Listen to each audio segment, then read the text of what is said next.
Bismillahirrahmanirrahim. 11e partie du cours 16.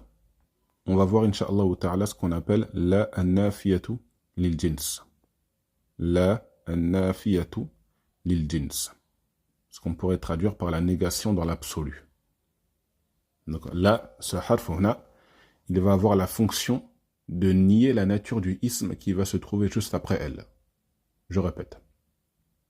La, ce harf, il va avoir la fonction de nier la nature du ism qui va venir juste après elle. Ay al-mubtada'u. Enfin, ce mubtada, il ne va plus s'appeler mubtada. Il va s'appeler ismu la. Le khabar, il va s'appeler khabaru la. Ismu la, khabaru la. Mubtada, khabar. On donne un exemple. Rappelez-vous bien, on a dit nier dans l'absolu. La, an-nafiya lil jins, elle vient nier dans l'absolu la nature du mubtada, qui va s'appeler maintenant ismu la. Comme قال المؤلف رحمه الله لا تنصب النكرات بغير تنوين. Elle va rendre mansoub, entre guillemets, mansoub. Vous allez comprendre pourquoi je dis entre guillemets, mais ça va vous aider, Inch'Allah ta'ala, pour comprendre. Donc, tansibu an-nakirat, elle va rendre mansoub, les mots qui sont nakira, sans la tanwin. Le mot, il est nakira, mais il n'aura pas de tanwin. Et il aura le signe du nasb. On cite un exemple. قول النبي صلى الله عليه وسلم لا نبي بعدي لا نبي بعدي. هنا لا c'est la النافية للجنس. نبي c'est ismu la. Comment je sais que c'est ismu la? Parce que regardez à la fin. Nabiyya, il y a une fatha. Et ici, on dira qu'il est mabni. On ne va pas rentrer dans les détails, mais ici, on dira qu'il est mabni. Lorsqu'il s'agit d'un seul mot, il est mabniyun ala al-fath. Mabniyun ala al-fath. Lorsque c'est al-mudaf ou al-shabihu bil-mudaf, comme on va le voir à la fin, Inch'Allah, on va dire qu'il est mu'arab et il est mansoub. S'il est mansoub, forcément, il est mu'arab. Vous m'avez compris. Donc, lorsque c'est mufrad, lorsque le ismula, il est mufrad, c'est mabni ala al-fath. Et lorsque c'est autre chose, c'est mu'rab.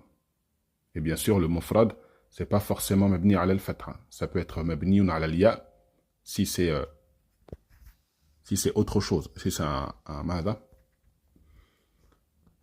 jam' ou un muthanna. Et mabni ala al-kasr si c'est pour le féminin pluriel. Donc, on reprend. La nabiyya ba'di. Nabiyya, vous savez ce que ça veut dire. Un nabi, c'est le prophète. Un nabiyyu sallallahu alayhi wa sallam. Nabiyyun, un prophète. Le jam', le pluriel. Anbiya'un ou anbiya'u. Anbiya'un ou anbiya'u. C'est anbiya'u. Il est mamnou' min as-sarf. Donc, le prophète sallallahu alayhi wa sallam a dit « La nabiyya ba'di ». Qu'est-ce que vous comprenez de cela? Sachant qu'on a dit que là, ici, il vient nier dans l'absolu la nature du mubtada, et du ismu la. La nabiyya ba'di, aucun prophète après moi. On le traduit. Aucun prophète, il n'y aura aucun prophète après moi. Ba'di, ba'da c'est après, la ya ici c'est pour moi. C'est pour moi. Ba'di, après moi. Aucun prophète après moi. Tayyib. Maintenant, on va changer al-i'rab. On va changer ce qu'il y a à la fin du mot nabi. Si on dit la nabiyyun ba'di, au lieu de la nabiyya ba'di, le sens va changer, ou du moins peut changer. La nabiyyun ba'di, ça peut vouloir dire comme le premier, la nabiyya ba'di, aucun prophète après moi, comme ça peut vouloir dire la nabiyyun ba'di, et il n'y aura pas un prophète après moi. Vous avez vu la nuance? Il n'y aura pas un prophète après moi. Quelqu'un peut se dire, dans ce cas-là, ça se trouve, il y en aura 2, 3, 4, 5, 50. Donc, on a le fait de bien prêter l'oreille par rapport à l'Arab, la nabiyya ba'di, c'est important. Ça change tout. La nabiyya ba'di, ça ferme toutes les portes. À aucun moment tu peux comprendre qu'après le prophète sallallahu alayhi wa sallam, il y aura un prophète. Et il y en a quand même qui ont essayé. Que ce soit il y a plusieurs siècles, ou que ce soit même à notre époque.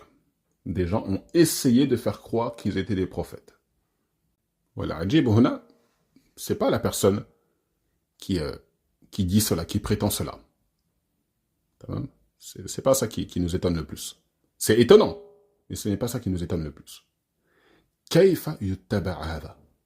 C'est ça qui nous étonne. Comment cette personne peut être suivie? Comment c'est possible? Chauffe. Il y a un homme, un égaré, vous savez ce qu'il a dit? Il a dit Ismi la. Mon nom, c'est la. Un prénom, ça ne se traduit pas, donc on va le laisser comme ça. Il a dit mon nom, c'est la. Pourquoi il a dit ça? Vous allez voir, par rapport à l'Arab, ça ne va pas coller. Mais pourquoi il a dit ça? Il a dit لأن النبي صلى الله عليه وسلم قال لا نبي بعدي. Vous avez vu, il a changé le hadith, au lieu de dire la nabiyya ba'di, il a dit la nabiyyun ba'di. Le hadith, quand il est rapporté, la plupart du temps, c'est la nabiyya ba'di. Est-ce qu'il y a d'autres versions où le prophète aurait dit la nabiyyun ba'di? Allahu a'lam. Dans tous les cas, si le prophète a dit la nabiyyun ba'di, c'est le même sens que la nabiyya ba'di. لأن الله عز وجل قال ولكن رسول الله وخاتم النبيين. Et en parlant du prophète sallallahu alayhi wa sallam, c'est le messager d'Allah et le dernier, le sceau des prophètes, comme ils disent. Et le sceau, le dernier, bima'na, le dernier. Voilà. Cet homme-là, il a dit la nabiyya ba'di, la nabiyyun ba'di, dans le sens, là, le prophète aurait dit, hein, selon lui, là, c'est le prophète qui va venir après moi. Et le prophète qui va venir après moi, son prénom, ça va être la. Na'udhu billah min al-inhiraf. Et des gens l'ont suivi. C'est étonnant. C'est étonnant. Donc on doit faire attention à l'égarement. Faites attention, ne vous sentez pas à l'abri. Là, peut-être certains, ça, même moi, personnellement, quand j'ai entendu cela, ça m'a fait sourire. J'ai dû remettre l'audio du shir en question qui avait cité cette histoire-là pour bien me rendre compte de ce qu'il avait dit. C'est incroyable. On ne peut pas... On a du mal à y croire. Mais il y a des gens qui suivent. Il y a des gens qui suivent. Ces suiveurs-là, qu'est-ce qui leur a fait du mal? Le fait de ne pas faire des efforts dans la langue arabe. Certains musulmans, hakada, aucun effort dans la langue arabe. Il entend quelqu'un qui parle quelques mots d'arabe, khlas. Il élève ka'anna c'est ma'adri. Alors que ce n'est pas tous les arabophones qui ont de la science. Ben, les arabophones, ils sont des chrétiens. Ce sont des chrétiens. On ne parle même pas d'égarement d'islam ou de secte, on parle c'est une autre religion. Là. Donc on doit faire attention, on doit apprendre pour pouvoir se prémunir de l'égarement. Qu'Allah Azza wa Jal nous facilite. Donc là, on a cité l'exemple avec la nabiyya ba'di. On peut citer un autre exemple, la ilaha illallah. Ici, on vient nier toutes les alihatun. Alihatun, c'est le pluriel de ilahun. Toutes les divinités qui sont adorées en dehors d'Allah Azza wa Jal. Et la ilaha illallah, la ma'bouda bihaqqin illallah. Il n'y a aucune divinité qui mérite d'être adorée à part Allah. La ilaha ma'boudun bihaqqin illallah. Vous pouvez vous poser la question, et comme je vous ai dit, c'est important de se poser les questions, le pourquoi du comment, c'est important. Pourquoi on rajoute ma'boudun bihaq? Pourquoi on rajoute, quand on traduit, la ilaha illallah, vous entendez, il n'y a pas le mot ibada, ma'boud, il n'y a pas le mot adoration, ou celui qui est adoré, il n'y a pas ça. Pourquoi lorsqu'on traduit, on dit, il n'y a de divinité qui mérite d'être adorée à part Allah? Pourquoi? Première chose, c'est le sens de la shahada. Quand on traduit par le sens. Si on traduit mot pour mot, la shahada va perdre de son sens. Elle va perdre de son sens.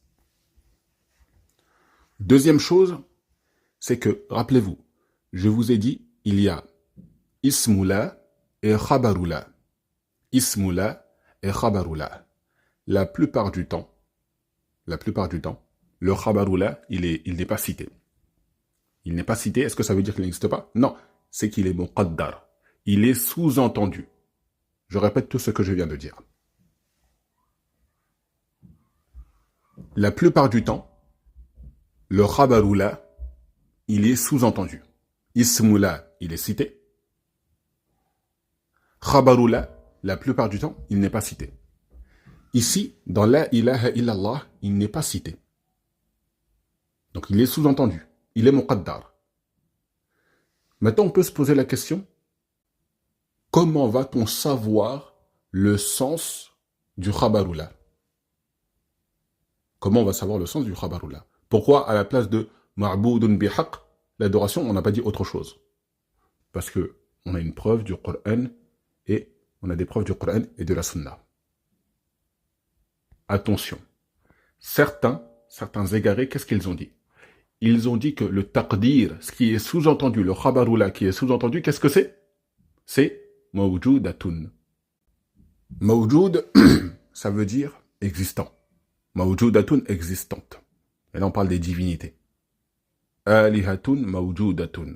Donc, pour certains égarés, la ilaha illallah,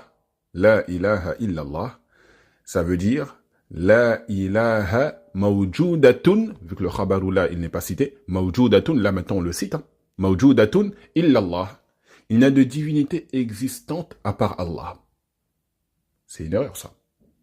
Si on dit que la ilaha illallah, ça veut dire ça, bah, Shaitan, c'est un musulman. Shaitan, c'est un musulman. Kufar Quraysh, c'est plus des kufars, c'est des musulmans. Il y en a, eux aussi, ils reconnaissent qu'Allah Azza wa Jal, c'est lui qui mérite d'être adoré. Shaitan aussi reconnaît cela. Est-ce qu'il l'a fait? Ça, c'est une autre histoire. Mais, tous, ils reconnaissent qu'Allah Azza wa Jal mérite l'adoration. قال الله عز وجل وما يؤمن أكثرهم بالله إلا وهم مشركون. Il croit en Allah, mais il lui donne des associés dans ce qui lui est réservé. Il lui donne des associés dans ce qui est réservé à Allah subhanahu wa ta'ala. Donc on ne peut pas traduire la ilaha illallah par il n'y a de divinité existante ou il n'y a de créateur si ce n'est qu'Allah. Enfin, on ne peut pas traduire la shahada par ce qu'on vient de citer. C'est un khata kabir. Premier pilier de l'islam. Premier pilier de l'islam, il y a déjà des problèmes. Donc forcément, ça va entraîner des problèmes dans le suivi du prophète sallallahu alayhi wa sallam, ça va entraîner des problèmes dans la prière, ça va entraîner des problèmes dans beaucoup de choses. Dans beaucoup de choses, il y a beaucoup de points dans la religion. Donc nous, on doit faire attention. La ilaha illallah, ce qui est sous-entendu, c'est l'adoration d'Allah Azza wa Jal. Quelle est ma preuve? Il faut tout le temps citer une preuve. Rappelez-vous, au tout début de la chaîne, on a cité la règle d'or. Toujours avoir une preuve. Bien sûr, on rajoute toujours avoir une preuve avec la compréhension des salafs. Tamam? Quelle est ma preuve?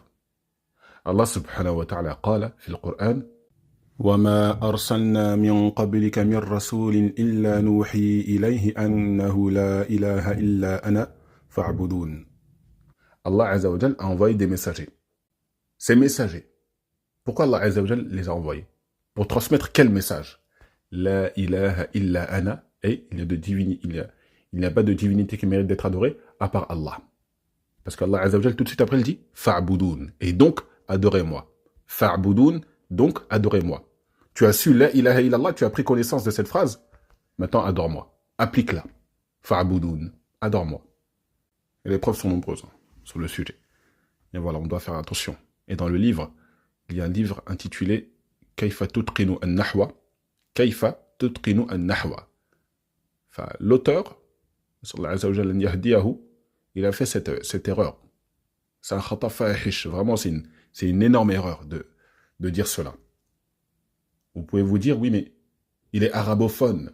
Oui, mais kada. Oui, mais il a tel niveau de science. Et toi, tu n'as pas son niveau. On répond, wa ba'd. Et après. النبي صلى الله عليه وسلم قال من رأى منكم منكرا فليغيره بيده فإن لم يستطع فبلسانه فإن لم يستطع فبقلبه وذلك أضعف الإيمان. Celui qui a pris connaissance d'un mal, quelque chose qui contredit le Coran et la Sunna, quelque chose de mauvais, muhim. Il a pris connaissance de cela. Et en général, lorsqu'on est sûr, lorsqu'on a pris connaissance d'une chose, c'est par la vision. En général, mais c'est possible que ce soit par autre que la vision. C'est pour cela que j'ai traduit le hadith hakadha.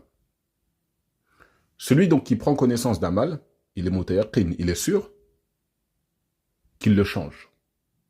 S'il ne peut pas avec la main, qu'il le fasse avec sa langue. Je ne peux pas aller effacer je ne peux pas aller en Égypte chez l'imprimeur du livre et j'efface toutes les... lui dis change ça. Non.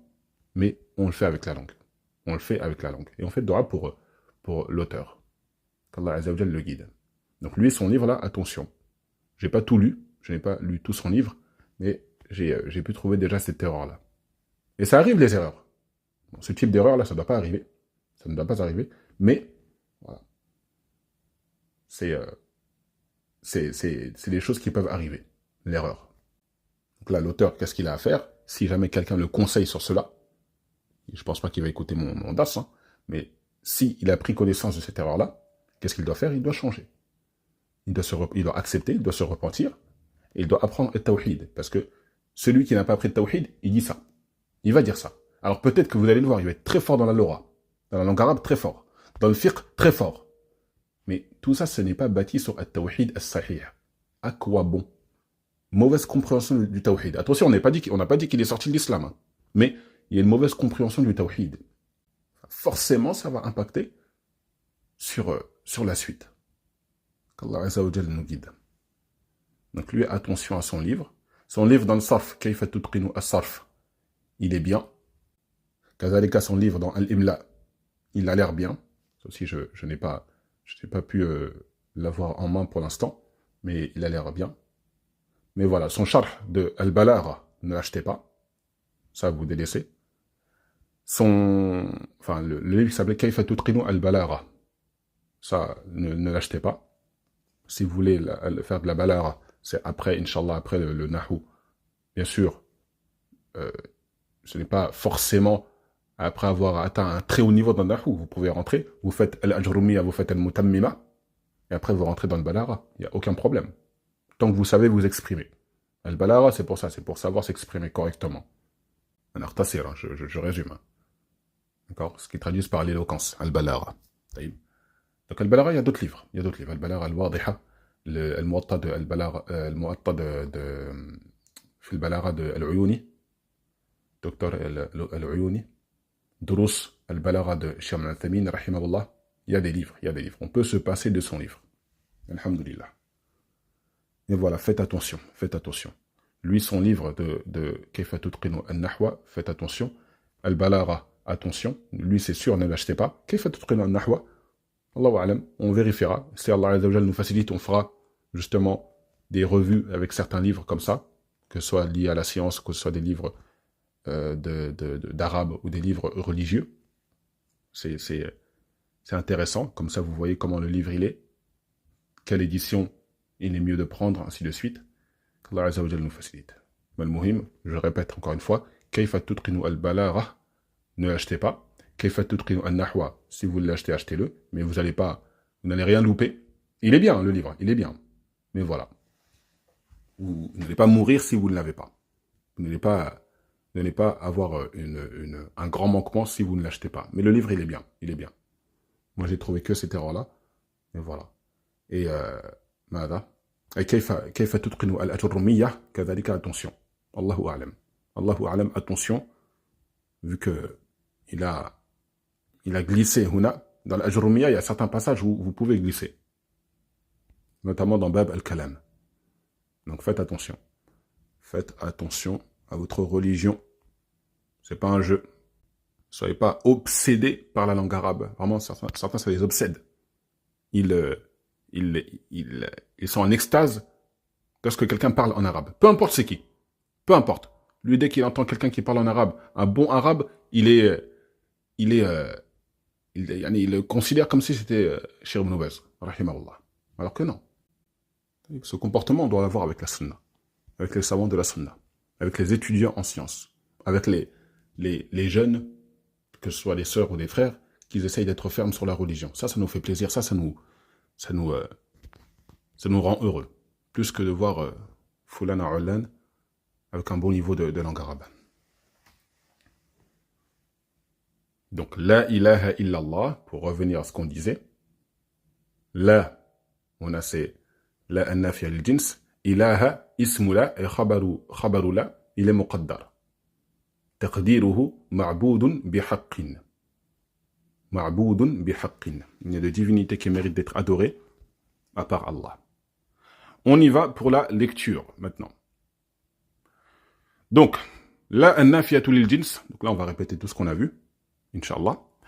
Tufidu nafya jins ismiha. Ismiha c'est quoi? C'est ismula. Elle vient nier le jins. Le jins c'est la nature. Le jins.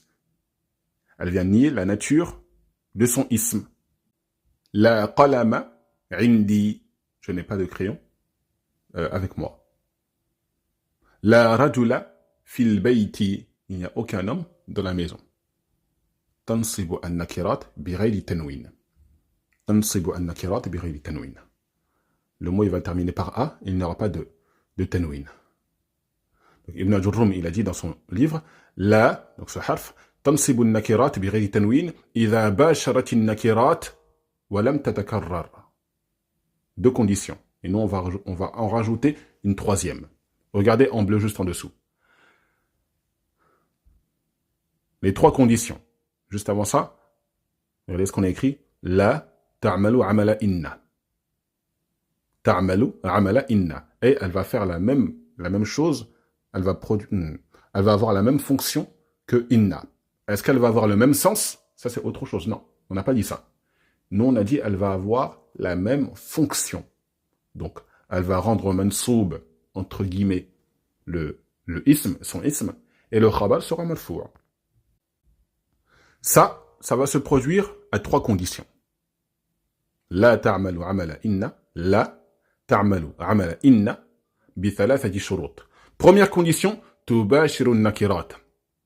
Et entre le mot qui est nakira et là, il n'y a rien du tout. Si je dis, donc dans l'exemple, on a écrit la rajula fiddari. Si je dis la fiddari rajulun, vous avez vu, ça change. La fiddar rajul. Je m'arrête comme ça. Je suis obligé de dire rajulun. Je ne peux pas dire rajula. Je ne peux pas dire rajula. Pourquoi? Parce que entre la et rajula, qu'est-ce qu'il y a? Il y a fiddar. Donc fiddar, c'est ce qu'on appelle al-khabar. Et il est muqaddam huna. Il est avancé. Rajulun, c'est le mubtada. On ne dira pas que fiddar, c'est le mubtada. C'est le ismullah ou des choses comme ça. Non, non. On reste sur ce qu'on a déjà vu. N'inventez pas des choses. Deuxième condition, la tatakarrar. Il ne se répète pas. Ça, on le verra dans un cours, Inch'Allah ta'ala, parce que ça peut être compliqué. Et là, ce harf ne se répète pas. Troisième condition, et c'est la dernière, la tasbiqu bi harfi min huruf al-jar. La tasbiqu bi harfi jarrin. Elle n'est pas précédée d'un harfu jar. Si je dis bila shak, vous avez déjà entendu ça j'allais dire sans aucun doute, mais bila shak ça veut dire sans aucun doute. Bila shak ça veut dire sans aucun doute. Donc bila shak, à votre avis, on dit bila shakkun, bila shakkin, bila shakkan, lequel des trois? On va dire bila shakkin. Li'anna la huna, sa fonction, ce ne sera que la négation. Elle ne va pas venir pour rendre mansoub ou autre. Taïb. Pourquoi cela? Parce qu'il y a le harf ba, juste avant. Bila shakkin. Donc shakkin, c'est un ism qui est majrour bil ba'i, à cause de la ba. Voilà les trois conditions pour que la nafiyatul jins ta'malu amala inna. Enfin, pour que la ta'malu amala inna. Forcément, la nafiyatul jins, elle a la même fonction que inna. On termine avec l'exemple. La rajula fiddar. Regardez. Ismula, c'est rajula. Ismula, c'est rajula. Le ismula, il peut être mufrad, soit un seul mot. Et ce mot, il peut être au pluriel, il peut être au singulier, muhim, masculin, féminin.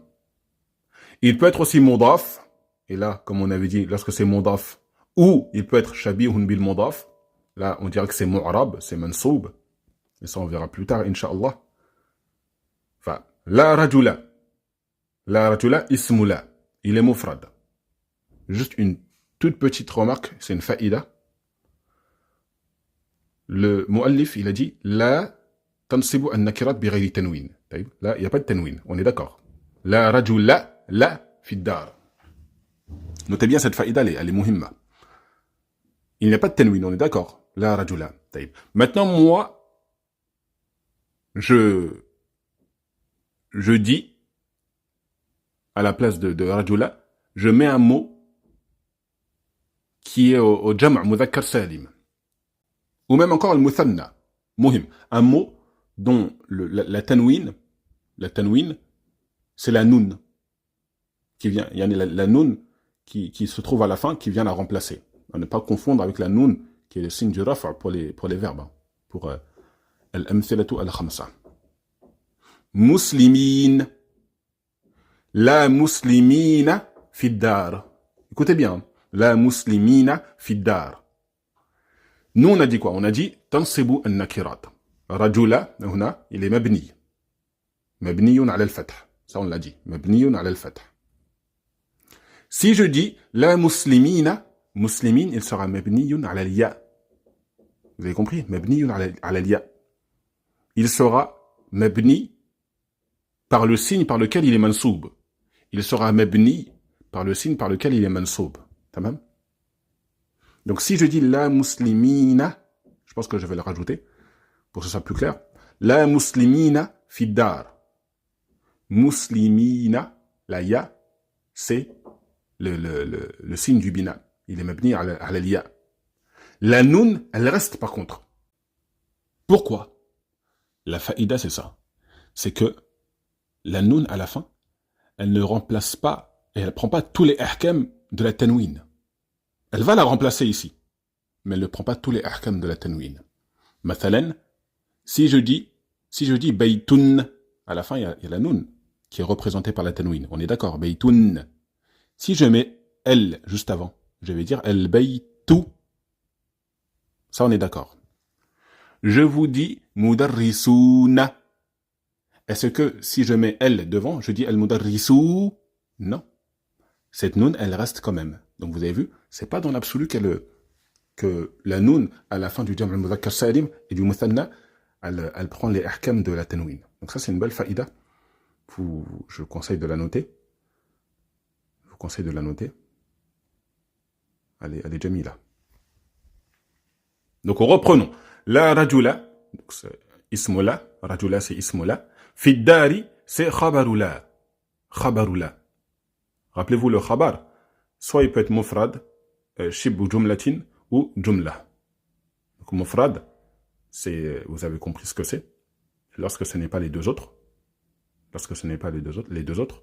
Pour ismula, lorsque c'est mufrad, pareillement, c'est lorsque ce n'est pas les deux autres. Et ne confondez pas shibhu jumlatin et shabihun bil mudaf. C'est pas la même chose. On le verra dans le prochain cours, Inch'Allah. Donc ici, fiddar, c'est shabihun, vous avez vu, j'allais faire l'erreur.